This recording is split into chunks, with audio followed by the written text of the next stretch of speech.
You are listening to the Life Coach School podcast with Brooke Castillo, episode number 152.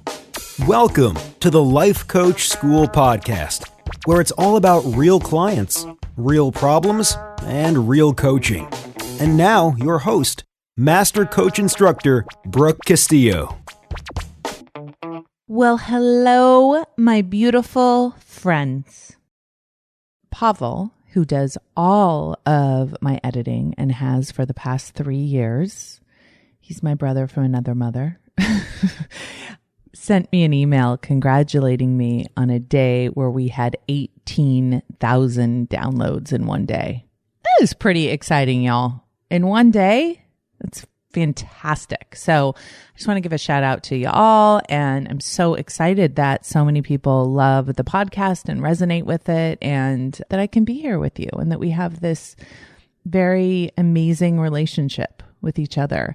I feel like anyone who has the courage to look at themselves in the brain is my kind of person. So what are we going to talk about today? Let's talk about fear. Super fun topic for most of us. Are you guys excited? You ready to go? We're going to talk about fear, because most of what we don't do in our life is because of it. I want you to think about what it would be like to not have fear, to not be afraid of anything. Now, fear is one of those things that has kept us alive. It has, as a species, right? It has helped us evolve. Most animals need fear in order to protect themselves and be warned of danger and, anticipate danger and respond to danger. But we've gotten to the point in many of our lives where there are very, very few things that we genuinely need to be afraid of. Most of the things we are afraid of are not dangerous at all. Being afraid of being embarrassed, being afraid of not making money, being afraid of being vulnerable out there in the world and showing up big. These are not things we genuinely need to be afraid of to save our lives. But that fear prevents us from taking action. So the definition, I think, is very interesting. An unpleasant emotion caused by the belief that someone or something is dangerous, likely to cause pain, or a threat. I'm actually really impressed with this definition, because most of the times I feel like fear and emotions are attributed to something outside of us. And this definition is so great because it indicates that it's an unpleasant emotion caused by a belief. Like, I want you guys to really think about that. If all fear is just an unpleasant emotion caused by a belief, we can get over that, right? And it's the belief that someone or something is dangerous. It's not actually that they're dangerous. It's the belief that they're dangerous that makes us afraid, or they're likely to cause pain. We're afraid of pain, and we're afraid if something is a threat to be dangerous, right? So fear serves us in genuinely dangerous situations. That is the only time that fear serves us. And since most of us are not ever in dangerous situations, it doesn't serve us. One of the women that works for me, Jody Moore, who does all of my enrollment for coach training. And if you are interested in becoming a coach, we do have a coach training once a year coming up in September. We're currently enrolling for that training. So if you're interested, make sure you go to thelifecoachschool.com. But Jody Moore does all my enrollment for that. And she was telling me a story. We had gone to, we all went to Arizona. My whole team went to Arizona to plan for 2017. She was telling me the story that she had heard on a different podcast about a woman that didn't have fear. She had brain damage, so she didn't experience fear. And she had had these situations where she had been attacked with a knife. Like literally someone had a knife to her throat, and she didn't respond in fear, right? She wasn't afraid, which I think in some ways kept her safe, right? Because she didn't respond. She didn't provide that adrenaline rush that probably the person knifing her was anticipating. And she was able to stay sane in an actual dangerous situation because fear didn't lead to panic. And so I think a lot of times we think fear is necessary and useful when it actually is the opposite, right? Fear can actually, especially if we are afraid of our own fear, we can perpetuate ourselves into panic and over anxiety where we aren't thinking clearly. So most of us don't have a lot of use for fear. We don't have a lot of use for it in creation of our lives. It's healthy to be afraid of a moving car on the freeway if you're walking, right? In those situations, that will keep you safe. But in most other situations that we are facing in our lives, fear is really no longer necessary, and in fact can be very detrimental. It can prevent us from doing what we are meant to do in our lives. And so remember that the emotion of fear causes a chemical response in the body that prepares us to take action when we are literally being attacked, right? So we can run away. We can, use that adrenaline to run away from the scary thing that is presenting itself. But when there's nothing to run away from, we're still having that response. We're still having that chemical response in our body. And that is not useful because we are not running away from a lion. The problem is that most of the time we feel afraid, we aren't in any type of danger. In fact, there's very few instances when fear is necessary or useful as a fuel. Okay, so I want you to remember that as you go through your life and you feel afraid. Ask yourself, is this fear actually protecting me? Is it useful? Do I need it right now? And the way that I like to think about it is, I hear you, brain. I hear you trying to protect me, but I just want to let you know, brain, that we're going to be okay. There's nothing to be afraid of. The worst thing that can happen here is just an emotion. Okay. There is nothing that's going to kill me. The brain is telling you, you're going to die. Run away from the lion. You're going to die. Don't jump out in front of the car. You're going to die. Don't go down that dark alley. But your brain's also telling you, you're going to die. Don't write that book. Don't put yourself out there. You're going to die. Don't start that business. You're going to die. Don't keep yourself away from pleasurable food. Right? That's what your brain is doing. It thinks it's protecting you. It's not useful to be afraid of minor discomfort. Most of us are afraid of an unpleasant emotion. It's not useful when it comes to feeling our feelings. And most of us are afraid to feel our emotions. And when we're afraid to feel unpleasant emotions, we avoid doing anything that brings them up. And everything worth doing, everything worth growing for is going to have unpleasant emotion. So if you're afraid of unpleasant emotion, you're never going to do that thing that you really want to do. When you think about being afraid, what you're really afraid of is how you will feel emotionally. We're terrified that we will feel something forever and we will never be able to escape it. Fear is the reason we need courage. Courage doesn't exist without fear. Courage is the character trait we want to develop, but we can't if we don't expose ourselves to fear. So here's what I want you to think about. You cannot build your biceps if you don't expose yourself to heavy things, either lifting your own body or lifting other heavy things. Okay? You expose your biceps to heavy things to lift, and that is how you develop them. If you want to develop courage, you have to expose yourself to scary things. Scary things are easy to expose yourself to because your brain thinks everything's scary when you're pursuing your dreams in your life, right? Emotions are scary. So what if you, instead of you're just willing to be afraid, like you actually went out there and got yourself some fear? Because remember, we use our courage to create our capability, and we use our capability to create our confidence, right? The more capability, the more confidence we have. This is the Dan Sullivan material that I've shared with you guys before. So if you don't take that first step of building courage, you won't ever be able to overcome the fear that is a natural part of being a human being. My point is, if you aren't experiencing fear and you're not having to use courage, you aren't asking enough of yourself. Now, I want to be really clear that I'm not talking about feeling fear without courage. I'm not talking about hiding and shaking in your boots. I'm not talking about living in fear. I'm talking about exposing yourself to fear so you can utilize your courage to move through it. I'm not talking about resisting fear and pretending it's not there. I'm talking about embracing it, knowing that it's part of the deal, allowing it to be there, and moving forward anyway. That's what courage is. We experience fear when we are faced with the unknown, and growing into more will always be unknown. Check that out. You can't evolve into the next version of yourself if it's already known, because if it's already known, you've already evolved to it.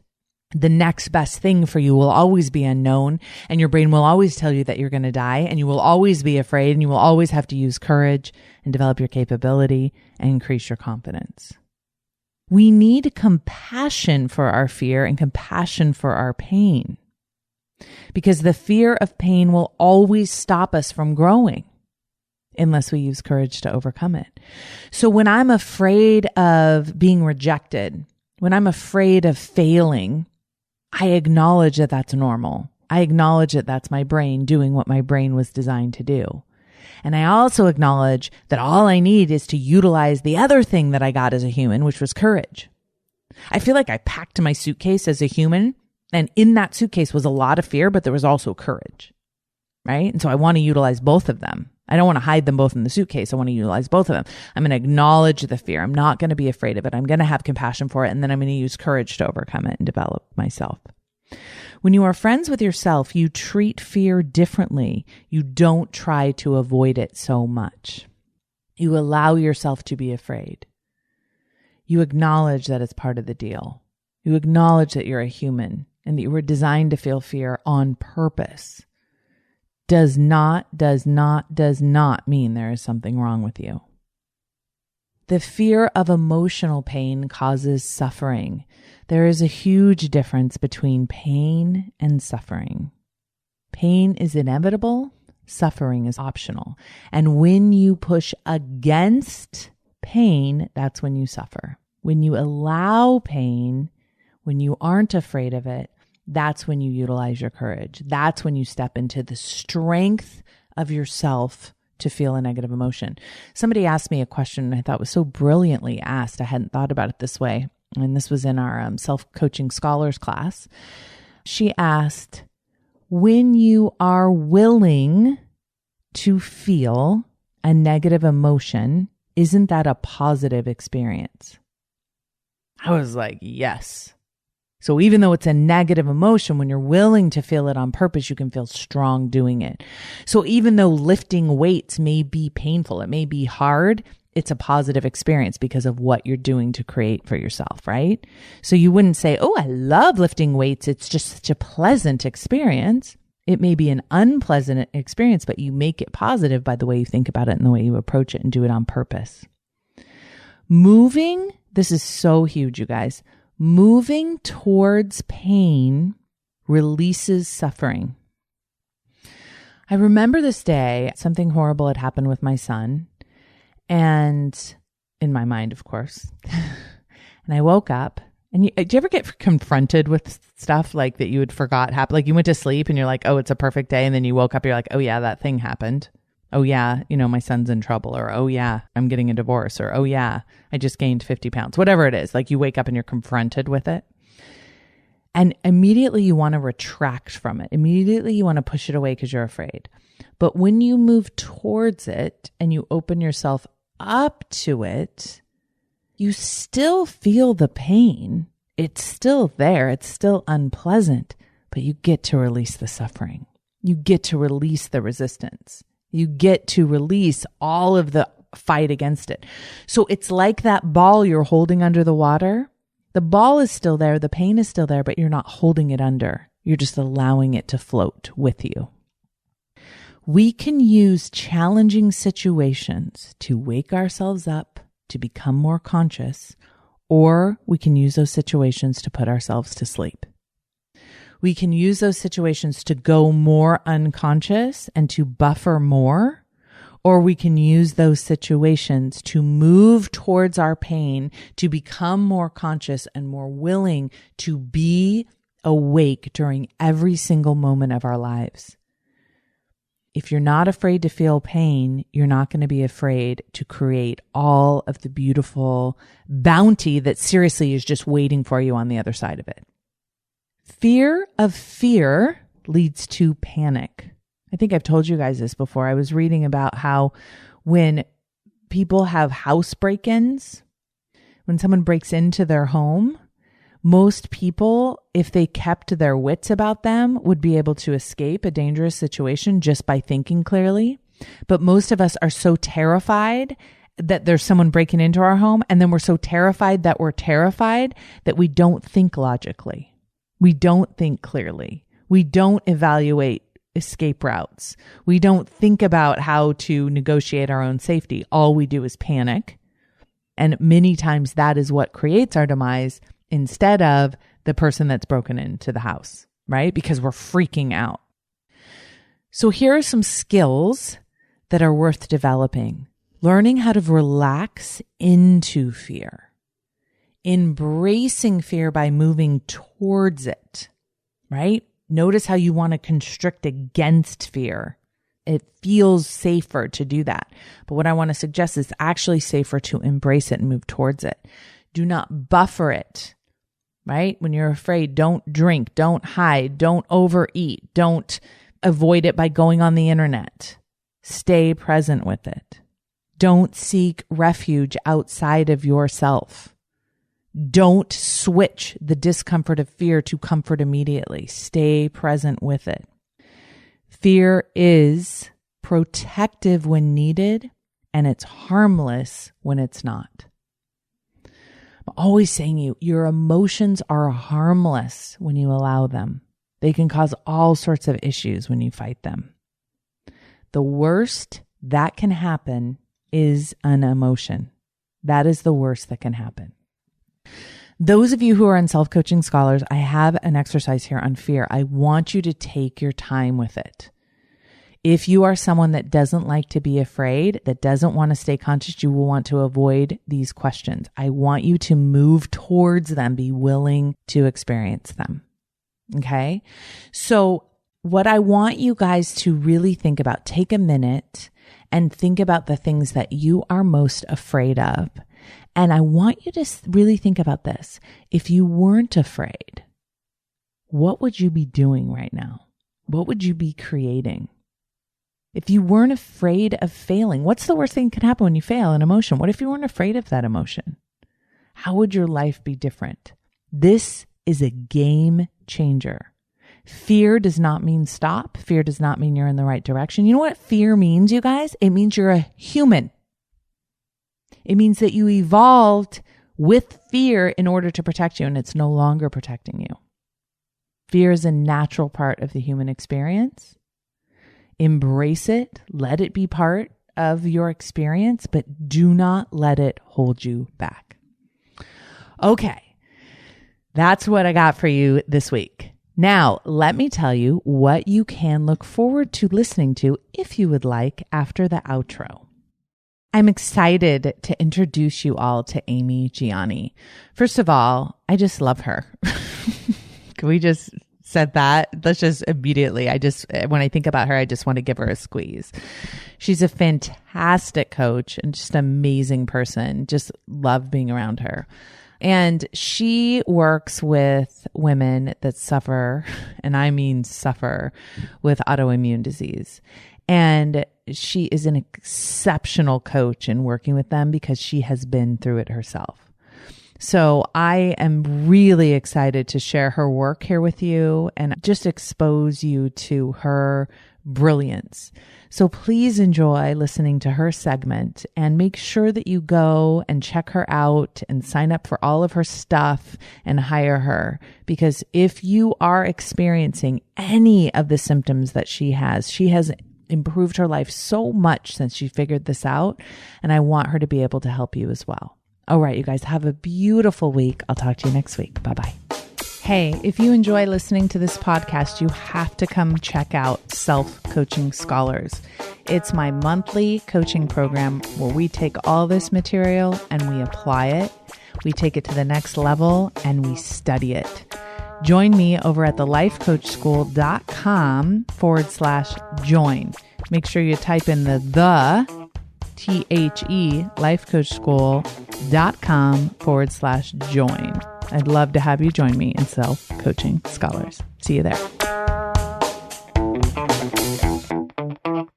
Hey, welcome everybody. I'm Amy Gianni and I'm one of Brooke's master coaches.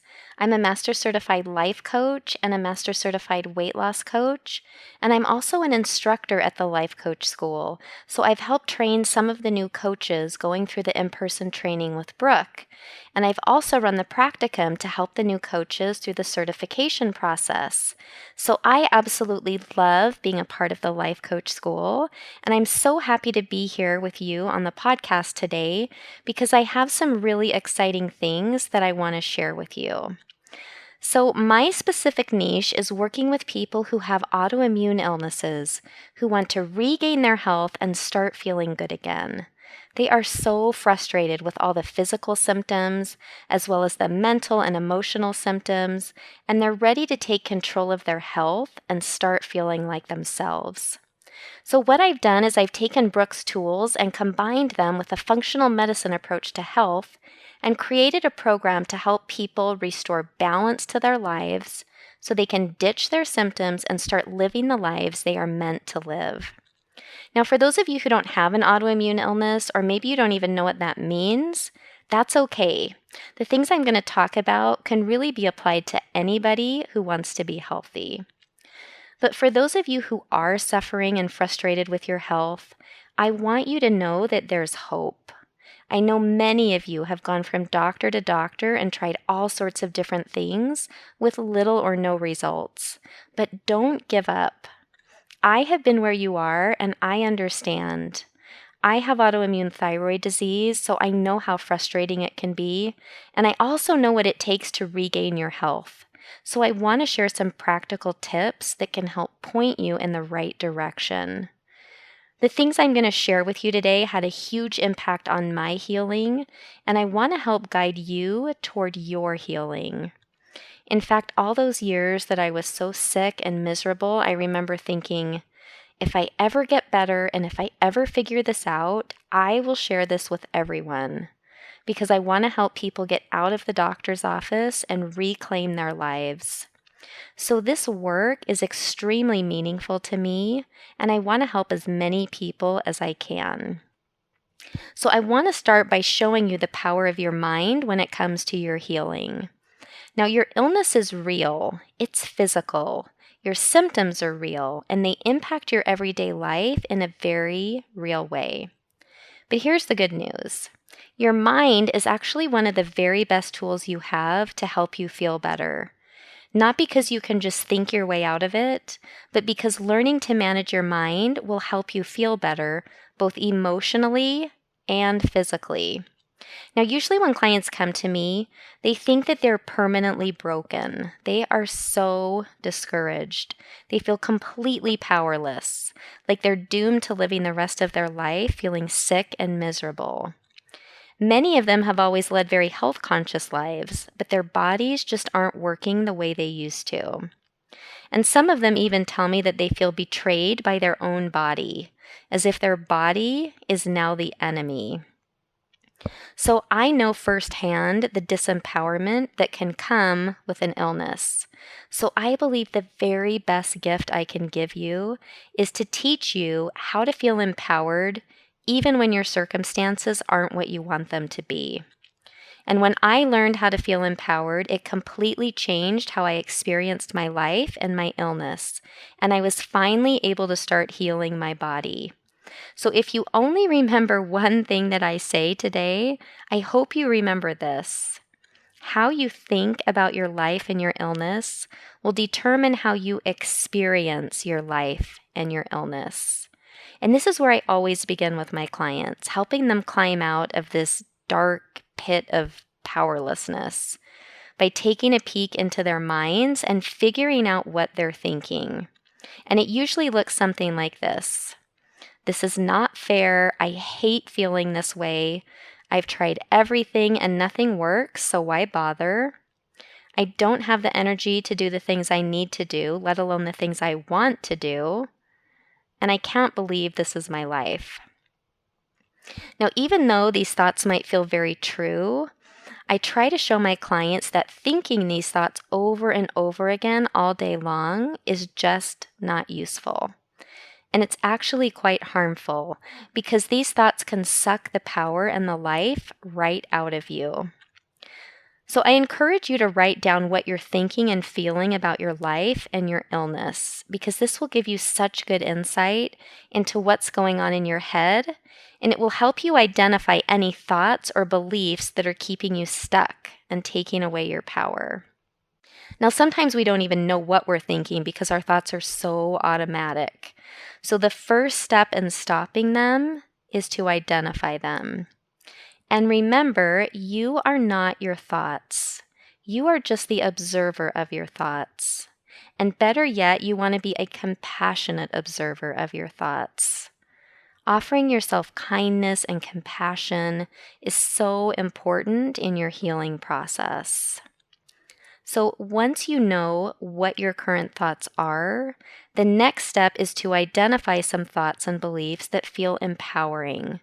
And I want to offer the following thoughts to you. You and your body are actually on the same team, and listening to your body is the key to accessing intuition and healing. If you have an autoimmune illness, your body needs some TLC, and you are the only one who can give it exactly what it needs. And then I like to ask these questions. If you believed your body was your best friend, how would you treat it differently? What do you believe is the most important thing you can do for your body right now?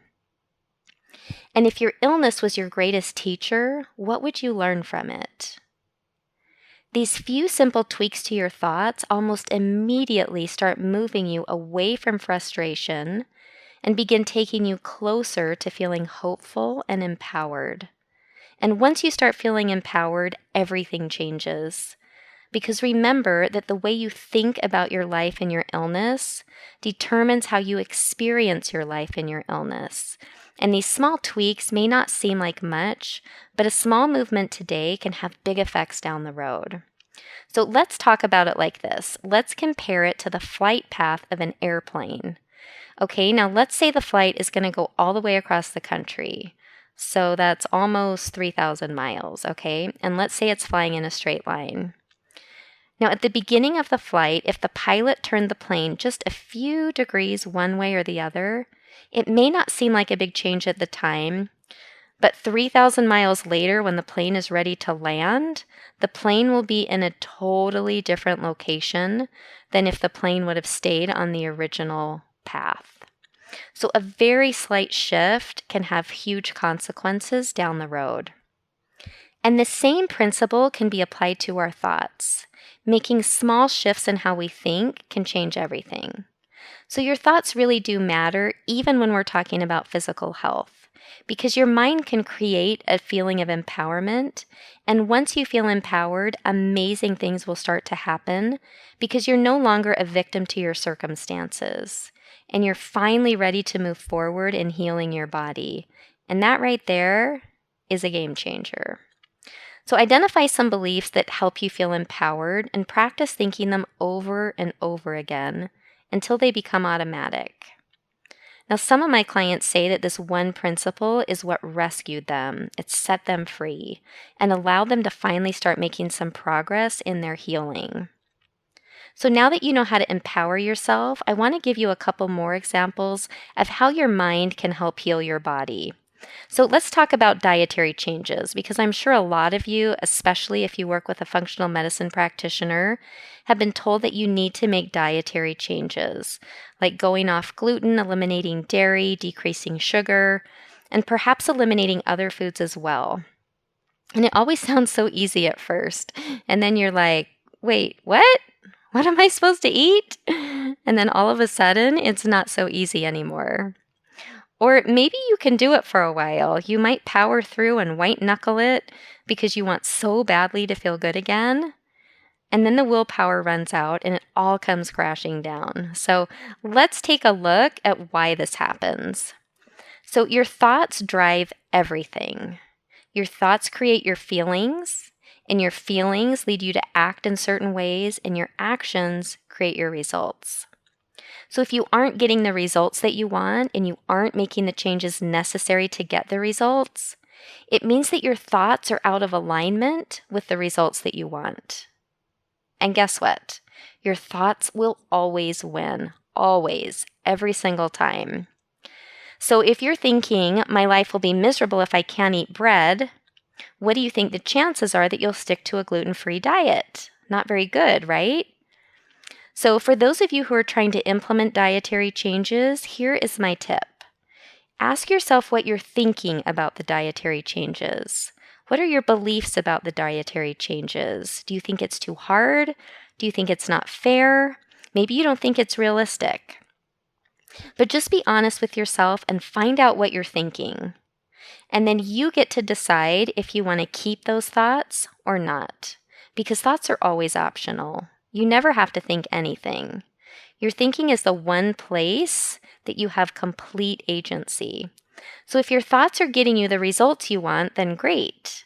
But if they aren't, you can always try on some new thoughts and see if you find some that feel a little bit better and get you the results that you're looking for. So maybe instead of thinking, my life will be miserable without bread, you can try on something like, I'm willing to give up gluten if it means I can be healthy and have energy. Or, if gluten is making my body sick, then my life might actually be much better without bread. But whatever you decide to think about it, it needs to feel true to you, or it won't change your results. So how you think about the dietary changes will determine how you experience the dietary changes. So you always want to set yourself up for success by thinking thoughts that will lead you to the results that you want. So the next example I want to talk about is stress. I think every doctor on the planet tells us that we need to reduce stress because it has such a huge impact on our health. In fact, Dr. Karazian, who is one of my very favorite functional medicine doctors, he said that it is imperative to manage stress if you want to heal from autoimmunity. So here's the thing with stress. I think it's one of those things that we all know we need less of, but nobody really knows what that looks like or how to do it. Sometimes we might think of taking a bath or going for a long walk or maybe reading a book. And while all of those activities can help you relax in the moment, they aren't necessarily permanent solutions. So I still recommend that you do all those things, but you also want to use the power of your mind to help you find some more permanent ways to reduce stress. Now, sometimes situations are just plain stressful, but that's actually okay because your body is made to handle acute stress. Acute stress is the kind of stress that comes and then goes. But oftentimes we are the ones who turn acute stress into chronic stress when we carry things around in our minds, or when we dwell on negative thoughts, or when we replay stressful situations over and over again in our heads. And that is the kind of stress that actually feeds autoimmunity. So in order to tackle this type of stress, the best thing you can do is learn how to manage your mind. So again, this is where your mind has so much power to help you heal. We hear a lot about detoxing our bodies by eating healthy foods and avoiding processed foods and staying away from harmful chemicals. Well, we need to think about our minds in the same way because too often we have toxic thoughts that are hanging out in our heads. And sometimes they're really sneaky because they can parade around as these very noble and responsible thoughts that seem to be so helpful and so admirable, but really they're just toxic. So some examples of these sneaky toxic thoughts are things like, I really should change my diet, or I really should exercise, or any other sentence that has the word should in it. These thoughts sound so noble, don't they? So responsible. But how do you feel when you think these thoughts? That's always the test. Whenever you're evaluating a thought, you always want to find out how it makes you feel. because that's how you'll know if the thought will be helpful to you or not. So how do those thoughts make you feel? I know for me that anytime I tell myself I should be doing something, no matter how admirable it sounds, it always leaves me feeling inadequate or like I just don't quite measure up. So here's my tip. Instead of telling yourself what you should be doing, try asking yourself some powerful questions like, what foods will help heal my body? And what would be a fun way to add more movement to my life? These questions feel so much better, don't they? It's just another example of how small shifts in your thinking can change everything. Now, some of the most common stresses for those dealing with autoimmunity are decreased energy and mental clarity. Because all of a sudden it feels like you can't count on your body to do the everyday things that you used to do with no problem. So rather than fighting it, which only causes more stress, just try acknowledging it as a circumstance and make a new plan. So here's what that might look like. Rather than beating yourself up that you don't have the energy to do everything on your 18-page to-do list, just acknowledge it as a circumstance. Okay, so you don't have the energy to do everything on your 18-page to-do list. So what does that mean? All it really means is that it's time to prioritize. So start by identifying your top 3 priorities. Then when you have time, energy, and mental clarity, those are the areas that you focus on, period. And really give yourself the gift of sticking to your plan. Now, decreased energy and mental clarity don't have to be permanent circumstances, but they just might be your reality for now. So please do not argue with reality because you will lose every time, I promise you. I know this because I've tried. And it does not work. So learn to work with your circumstances and not against them. And this mental shift alone will go a long way in lowering your stress level. So you can see from the examples we've talked about that your mind plays a vital role in your healing. Your mind holds the key to lasting behavioral changes, and it also holds the key to reducing stress. And this is only the beginning. These tools can actually be applied to every area of your life and can make a huge difference in your healing. Because healing from autoimmunity involves healing all of you, not just part of you.